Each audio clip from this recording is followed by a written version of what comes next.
Bonjour tout le monde, je suis ravi de vous retrouver, nous sommes le mardi 23 novembre 2021, je suis ici sur le graphique du Bitcoin. J'observe un graphique qui est tiré de la plateforme Binance sur la paire USDT perpétuelle. Ici on voit la fluctuation qui a eu lieu ces dernières minutes. Le Bitcoin a touché les 55 200 dollars approximativement pour ensuite 15 minutes après aller chercher les 57 300, donc une grosse fluctuation. Tout ça pour vous dire simplement que entre le moment où j'enregistre la vidéo et le moment où elle sera publiée, il y aura peut-être un écart de prix important, je ne sais pas. Là on voit qu'on est en train finalement de retracer un petit peu après ce pump énorme qui a eu lieu en 15 minutes. On en profitera pour regarder sur du plus long terme daily ce qu'il se passe sur le Bitcoin, sur l'order flow. On retourne sur la map et au niveau du top 3, on observe également l'Ether qui est donc à 4150 dollars et le Binance Coin à 571. Donc ces cryptos ont également retracé ces dernières semaines, mais on en a d'autres qui en revanche performent toujours autant, comme par exemple IGLD. Alors je sais pas où il est dans le classement, il est ici. Voilà 537 dollars. J'ai vu ça ce matin, j'étais un petit peu halluciné de voir qu'il prend encore de la valeur. Regardez, 13% sur une journée. On va analyser son graphique aujourd'hui et donc au programme en fait finalement comme d'habitude, on va aller voir le Bitcoin dans un premier temps et on va enchaîner avec des altcoins. On va aller voir celles qui sont en train de performer pour voir les profits que vous pourriez vous prendre et également celles qui n'ont pas forcément encore performé ou même qui ont retracé suffisamment pour essayer d'imaginer de déclencher des achats. Probablement même en transférant des cryptos que l'on a, en fait de l'argent que l'on a sur certains coins qui ont déjà pris de la valeur sur des coins qui justement sont sur des niveaux intéressants. C'est un petit peu l'objectif en fait finalement du vase communicant en fait. Tout simplement quand vous avez un portefeuille qui prend beaucoup de valeur, il faut essayer d'identifier les coins qui ont fait que votre portefeuille a pris beaucoup de valeur et essayer justement de vous en séparer pour en acheter d'autres et diversifier un peu tout ça pour essayer de jouer sur d'autres crypto-monnaies également et pas rester tout le temps sur les mêmes. Et c'est comme cela qu'on arrive à faire travailler son argent de façon intelligente. Ceci étant dit, juste avant de passer le Bitcoin, je vais quand même regarder le dollar un petit peu parce que il y a eu quelques mouvements sur l'indice du dollar. Ça peut influer également sur les autres marchés, que ce soit la bourse traditionnelle ou les crypto-monnaies. On va faire cette petite aparté rapidement en tout début d'émission. Ceci étant dit, n'hésitez pas à vous abonner, à liker si le contenu de la chaîne vous plaît. Moi je vous passe la petite introduction et je vous dis à tout de suite.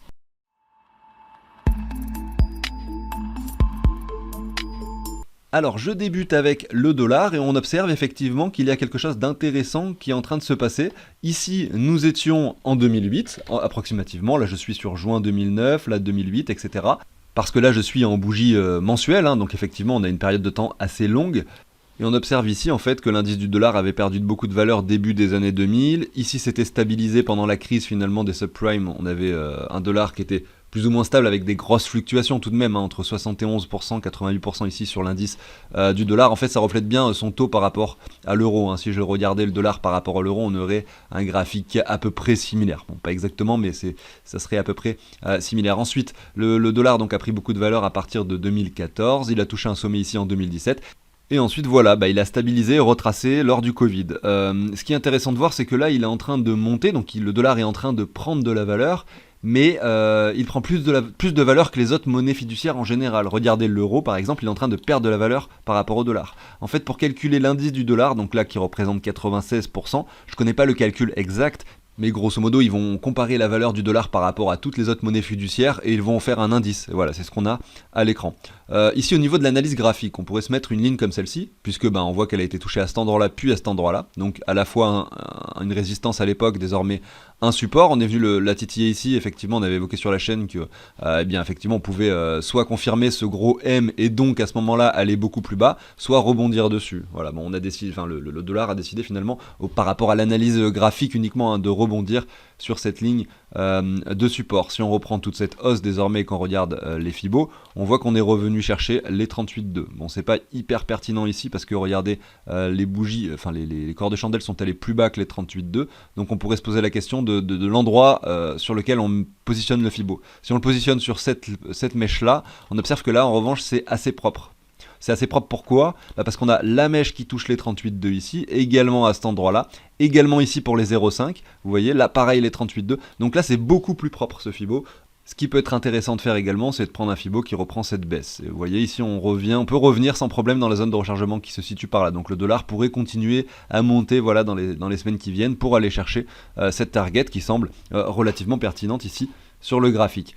Alors pourquoi je vous parle du dollar? C'est la question qu'on peut se poser aussi également, mais ce qui est intéressant de savoir, donc déjà, il faut savoir que le dollar a jamais subi une inflation aussi importante qu'en 2021, d'après les chiffres qui sont tombés récemment. Regardez, bon là j'ai pas tout l'historique, mais voilà, en 2011 3%, 2012, voilà, vous voyez les taux qui sont assez faibles, en 2021 6,2% d'inflation.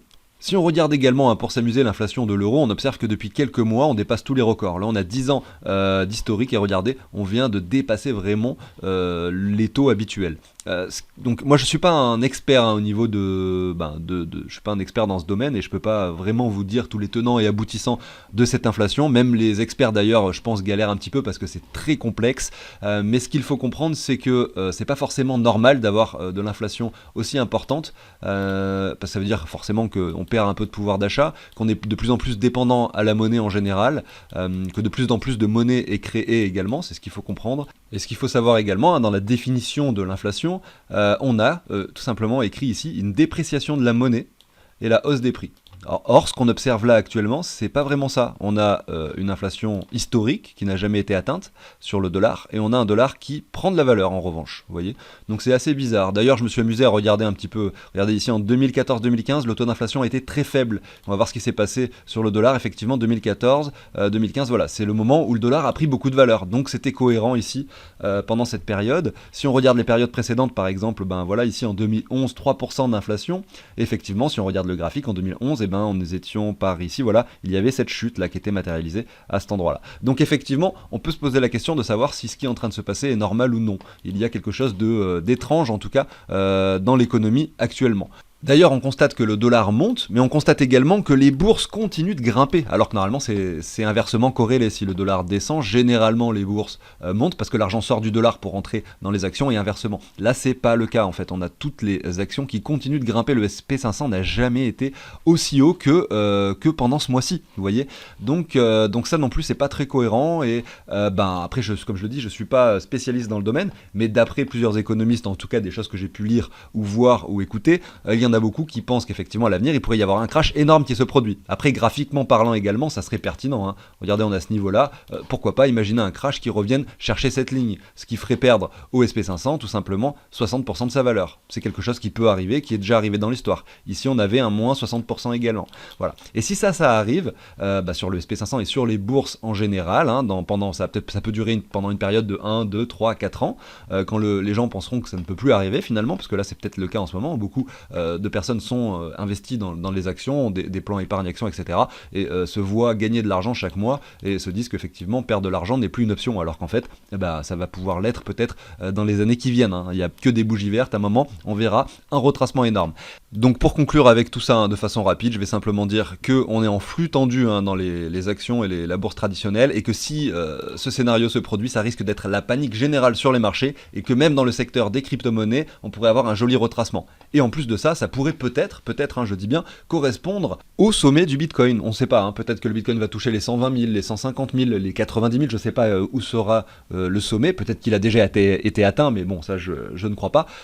Mais effectivement, si on a ce retracement à ce moment-là, c'est possible que sur les crypto-monnaies, on subisse quelque chose d'assez énorme. La panique pourrait s'installer de façon générale. En plus, ça pourrait correspondre au sommet du Bitcoin qui, lui, également poursuit des cycles de 4 ans au quotidien avec les halvings, les sommets, les retracements, halving, sommet, retracement.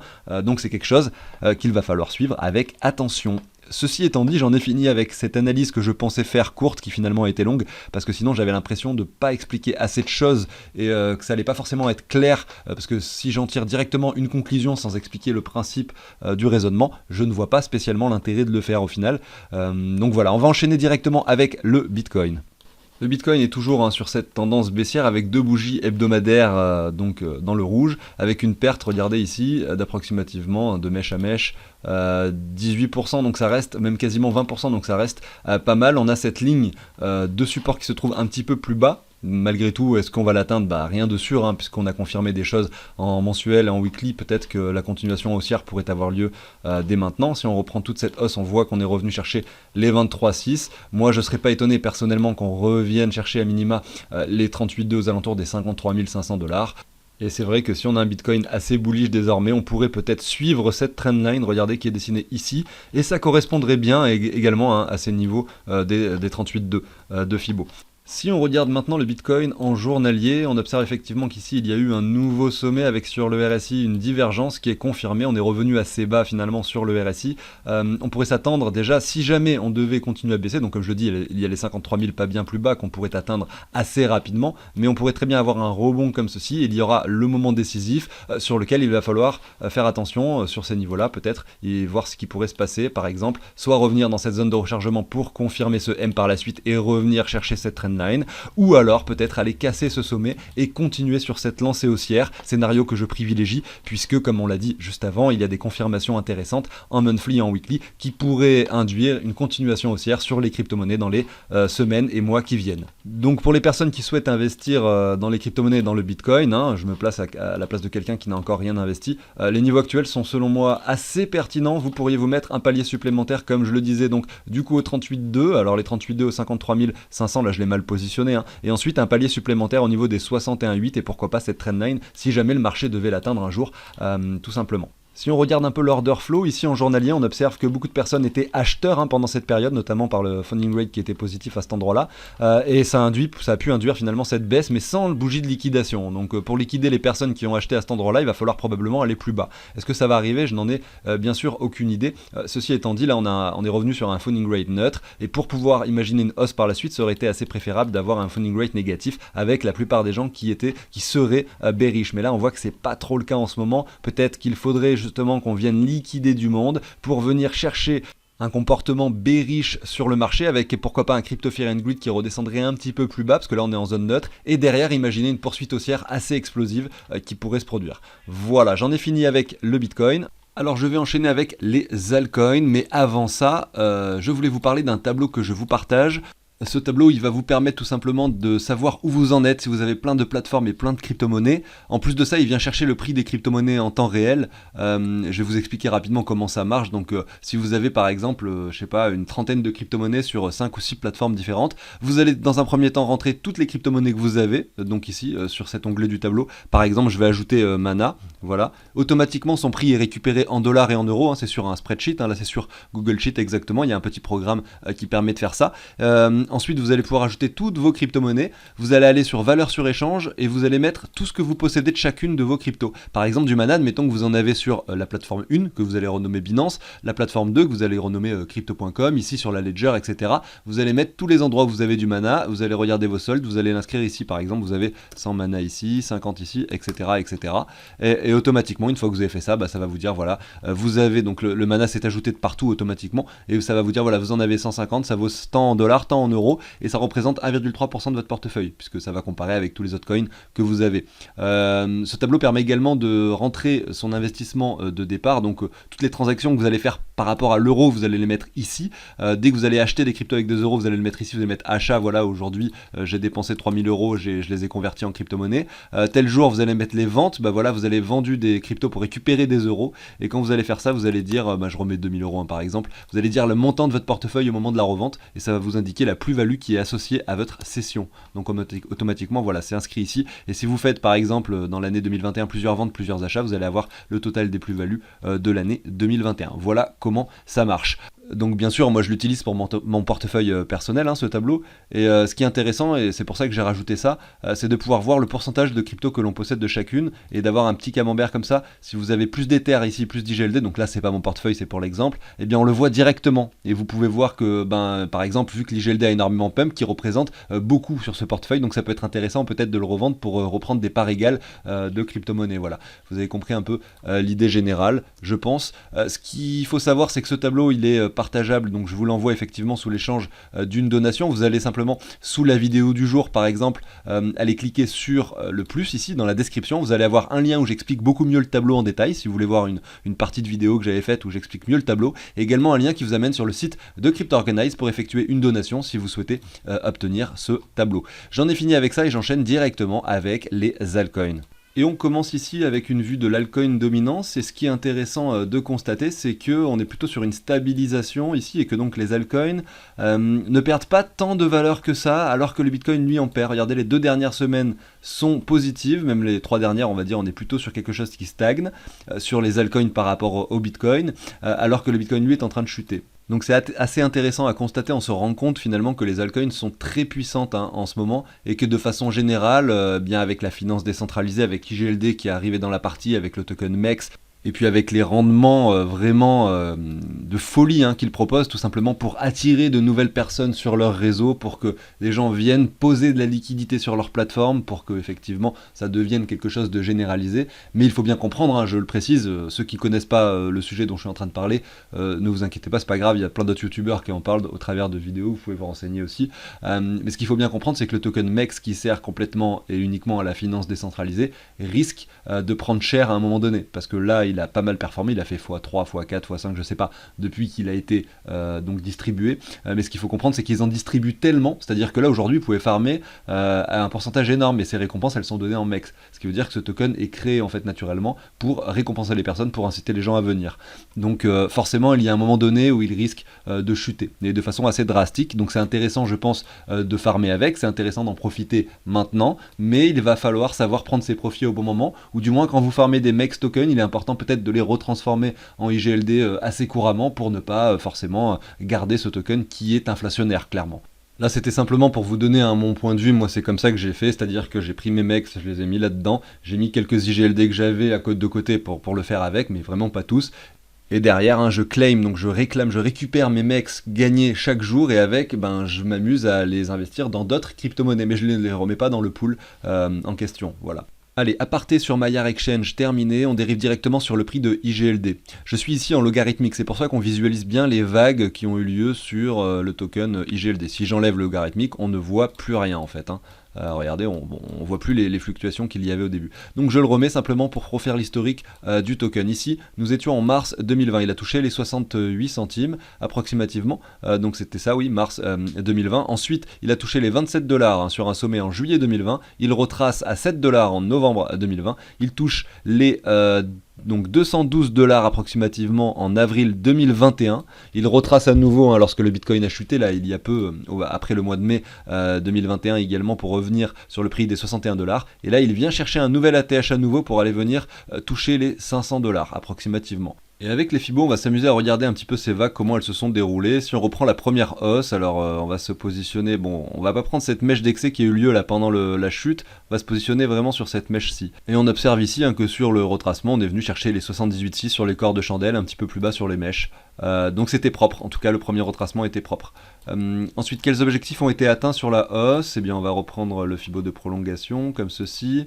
Tac. Ensuite, on va arriver sur le cours actuel, on va voir justement, on va essayer de faire une sorte de comparaison et essayer d'imaginer ce qui pourrait se passer là maintenant sur les cours actuels. Donc là, sur la hausse suivante, on est venu chercher en dessus du 423,6 de Fibo. Donc là, vraiment, il a cassé tous les niveaux, il était extrêmement bullish.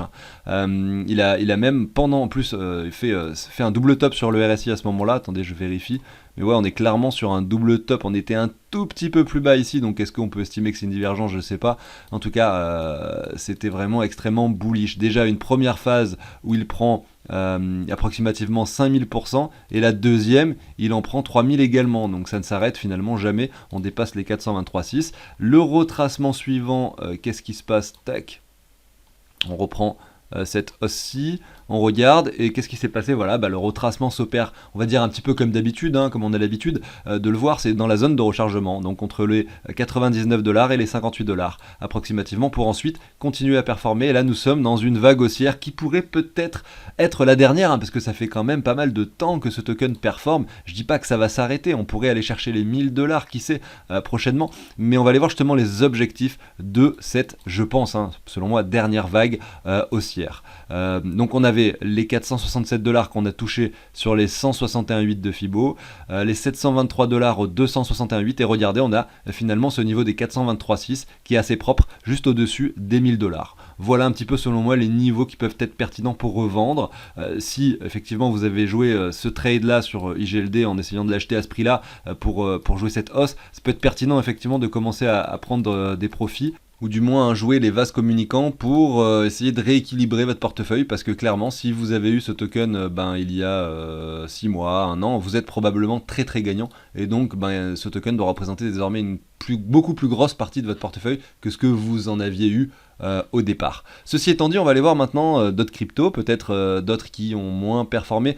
Alors je suis tombé là sur le CRO par hasard dans la liste, je le passe très très rapidement, mais simplement pour vous montrer que il performe énormément, on le sait, on le voit par rapport au Bitcoin, il retrouve ses niveaux qu'il avait précédemment avant crash, ici entre le mois de juin et le mois de septembre 2020, parce que le CRO de crypto.com n'a pas du tout performé pendant ce bull run, avant donc les 3 dernières semaines bien sûr, que nous sommes en train de vivre. Mais ce qui est intéressant à constater, c'est que quand on a un gros projet, donc ici comme crypto.com, enfin une grosse plateforme d'échange qui est centralisée, déclare créer sa blockchain Chronos, donc disponible sur MetaMask, également vous allez pouvoir participer à plein de choses de la finance décentralisée, etc. C'est une news qui attire énormément d'investisseurs, et simplement en fait beaucoup de monde sont venus acheter du CRO à ce moment-là, et c'est la raison de cette hausse énorme, un petit peu à l'image de la Binance Smart Chain il y a un an. Par contre là on est encore sur quelque chose d'assez léger. On a quand même regardé un 340%, mais le BNB avait fait beaucoup plus. Qui sait, peut-être qu'on a un CRO de crypto.com qui pourrait définitivement aller chercher des sommets. Après, est-ce qu'il faut tout miser dessus? Non, moi j'en ai juste un petit peu que je garde et je suis très content de voir que la hausse se produit enfin sur ce token. Allez, j'enchaîne avec un token sur lequel on pourrait investir justement sur un vase communicant, par exemple ressortir de l'IGLD pour acheter de l'Ocean. Pour moi, serait pertinent. Pourquoi? Regardez ici, on a son graphique par rapport au Bitcoin. On a un joli triangle qui aime bien se faire casser par sa ligne horizontale, mais on voit que c'est pas le cas aujourd'hui. Il est plutôt en train d'être cassé par le haut, et donc ça pourrait être annonciateur d'une continuation haussière ici, notamment parce qu'en plus c'est un token qui n'a pas du tout performé cette dernière année. Regardez, nous étions ici en août 2020, il a chuté par rapport au Bitcoin. Et si on le regarde par rapport au dollar, on observe effectivement que là nous étions en août 2020, donc là c'était la période où le Bitcoin a pris de la valeur jusqu'à décembre. Lui n'a pas fait grand chose par rapport au dollar. Ensuite effectivement pendant l'alt season il est passé d'ici de 30 centimes on va dire à 1,69$, donc c'est quand même pas mal, mais malgré tout pour un token capitalisé comme celui-ci, c'est pas tant que ça, 250%. Finalement pour réintégrer cette zone par la suite, et en fait il a dessiné une jolie ligne horizontale qu'on a à l'écran, que l'on avait visualisé ensemble, et sur laquelle on avait dit que voilà, effectivement ça pouvait être un joli point de retour avant une continuation haussière. C'est effectivement le cas, en tout cas pour l'instant. Il s'établit à 1,14$. Est-ce que c'est trop tard pour l'acheter? Je pense que non, je pense qu'effectivement c'est que le début de quelque chose ici sur Ocean. Et si je devais essayer de donner des niveaux pertinents par rapport au dollar, sans être sûr évidemment qu'on les atteigne, eh bien on va regarder déjà cette hausse. On était revenu dans la zone de rechargement effectivement, ensuite on remonte à nouveau, donc là effectivement il faudrait attendre un sommet, peut-être que le cours va venir s'arrêter en fait sur ce niveau précédent. À cet endroit là ça pourrait jouer son rôle de résistance. Pour à nouveau retracer, il faudra chercher les bougies rouges à cet endroit là, et comme ici on voit qu'on est en train de casser ce niveau là, ce qui pourrait confirmer le W, je dis bien que c'est un W parce que là je suis en logarithmique, on le visualise pas bien, mais parce qu'on est bien revenu dans la zone de rechargement à cet endroit là. Donc on est quand même sur un W propre, une structure propre, et là j'ai l'impression qu'on est en train de la confirmer. Donc si à la fin de la semaine on voit qu'on est au-dessus du niveau des 1$, clairement on a un joli point d'achat pour une continuation haussière par la suite, avec peut-être une partie assez faible de l'investissement qu'on veut, parce qu'on pourrait essayer de jouer un retest de la neckline par la suite, ou bien même un retour un petit peu plus bas en se mettant des fibos, en essayant d'imaginer, admettons qu'on revienne chercher un double top, on pourrait se remettre un fibo comme celui-ci, et on verrait la zone de rechargement pile poil au niveau de cette ligne horizontale également. Voilà, donc au niveau de la stratégie d'investissement, je dirais que ça peut être bien, si on confirme cette bougie hebdomadaire et qu'on confirme ce W, de commencer à investir une partie de ce que l'on souhaite sur Ocean. Voilà pour ça, on va aller en regarder une dernière. On va même faire deux dernières, puisque j'en passe encore une qui est en train de performer au moment où je vous parle. C'est vrai, c'est UOS, regardez ici. Par rapport au Bitcoin, on a un graphique très propre avec vraiment un nouvel ATH déclaré depuis environ 2 semaines. On va aller voir son prix, tiens, par rapport au dollar, qu'est-ce qu'il se passe? Par rapport au dollar, c'est un petit peu la même chose, c'est logique. On est vraiment sur un sommet, on va enlever le logarithmique pour avoir quelque chose de plus propre. Voilà, on est sur les 2$. Ah oui, je vois ça, ce matin on était à 1,80, ça ne s'arrête donc plus du tout. La question qu'on se pose, c'est justement, est-ce que ce serait pas intéressant de prendre des profits sur cette crypto, ou du moins rééquilibrer celle-ci avec une autre? Par exemple, on pourrait prendre un Fibo, on va prendre celui-ci, on va prendre la dernière hausse, la dernière petite chute, et les niveaux que nous sommes en train d'atteindre. Il y avait sur le corps de chandelle de la clôture de la semaine dernière les 123,6, et clairement là nous avons dépassé les 161,8, et la prochaine target sera les 2,59$ au 261,8.